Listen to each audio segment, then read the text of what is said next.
呢一個則就最受歡迎嘅啦，105平方，大概1100尺，但佢係蝴蝶戶型嚟嘅，你睇下佢南北對流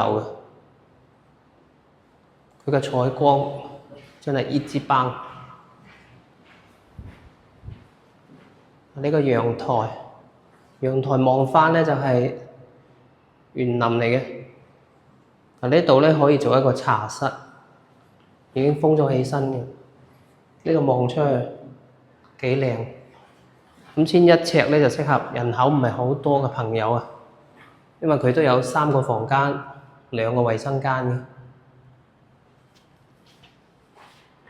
呢隻戶型呢就相當之通透，3間房嘅面積呢都夠大，冇話一間比較細嘅。嗱，呢個套間佢就唔怕對住床頭嘅。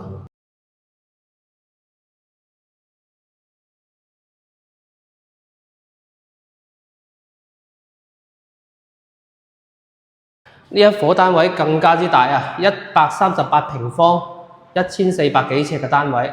嗱，佢係做咗封窗嘅處理嘅。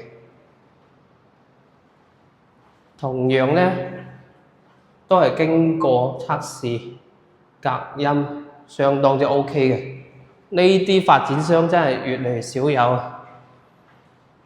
直接同你測試下。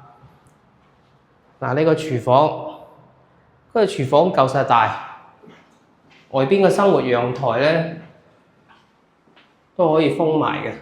咁遠處呢就係別墅區嚟嘅。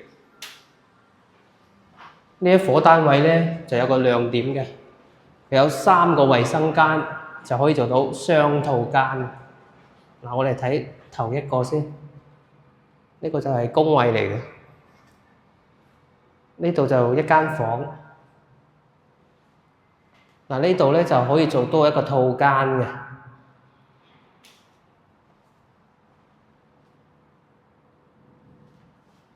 佢呢個發展商呢，佢採光嘅面積呢就比較大，每一戶都。嗱，呢度就主人房嚟嘅，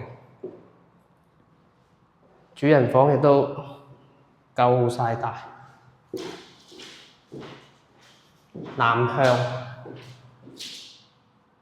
望得相當之遠啊！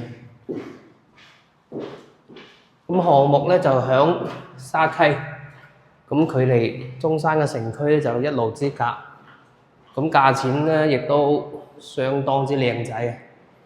畢竟6000零蚊，其實個配套都還 OK 嘅。